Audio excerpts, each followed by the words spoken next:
The ShoeZeum was very personal to me. It contained more than 2,500 pairs of brand new Nike shoes, and the shoes were brought to life with toys and props. When I took visitors through the ShoeZeum, I was able to teach them the story of Nike as well as my own personal story. The shoes were lined up in a way that I curated the history of Nike, and I was also able to take visitors through a story of my life. So if there was an artifact that I had from my own personal life that went with a pair of shoes, I put it on display. Right here is a copy of my US passport.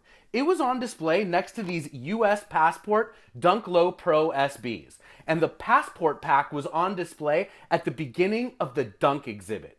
I wanted to walk visitors into a world of dunks, so I thought it would be symbolic as we traveled through this world if it started off with passports. Over here is the US Passport Edition, and over here is the UK Passport Edition. These shoes were released in 2011, and they're a really cool pack. Come on over here and have a look at the blue pair. You'll notice that right next to them is an actual US passport cover. It's navy blue with gold writing on there. And of course the dunks are also navy blue with gold stitching around the swoosh. The interesting thing about this shade of blue is Nike calls it obsidian and dark obsidian. And you'll be familiar with those obsidian colorways from the Air Jordan 12. In reality, obsidian is actually much more of a shade of black than a shade of blue because it's a volcanic rock. But for Nike purposes, obsidian means navy blue. Anyway, on display next to these shoes are also some passport props from a Zappos party that I attended. Zappos is revitalizing downtown Las Vegas, which is where the ShoeZeum was located before I packed it up, and these little passports were props that were passed out at a Zappos party. So I grabbed a few and put them on display next to these US passport inspired shoes. Let's work our way over to the UK passport shoes. You'll notice that they're burgundy with gold swooshes and gold accents, and they match the UK passport cover perfectly, which of course is burgundy and gold. You're also going to notice that both of these pairs come with an extra set of laces that's wrapped up without a Ziploc bag. Early on with Nike SBs, the shoes came with extra laces, but the laces were in a little Ziploc baggie.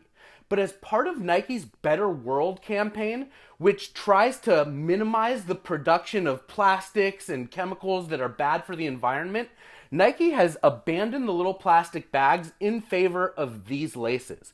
They're very cool, and I always wonder how the people that make the Nikes are able to wrap the laces up so perfectly, and for that matter, really how they're able to lace the uppers of shoes so perfectly.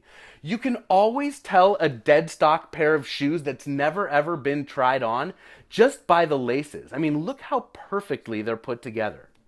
So I told you before that these shoes were in the beginning of the dunk world, and here's how that dunk exhibit went. It started off with the Be True to Your School pack. Remember that Nike Dunks originally were released in 1985 and they were basketball shoes. But around the turn of the millennium, skateboarders started wearing Nike Dunks and skating in them. So Nike started putting more padding in these shoes, and there was a line of Dunk Low Pros and Dunk Low Pro Bs. Those shoes were in between the Dunk as a basketball shoe and the Dunk as a skateboarding shoe. So after the Be True to Your School basketball Dunks, there was the Dunk Low Pros and Dunk Low Pro Bs, and then the SB line, which started in 2002 with the Danny Supa. The highlight of the dunk exhibit was the What the Dunk wall, which featured 2 pairs of What the Dunks and every shoe that made them up.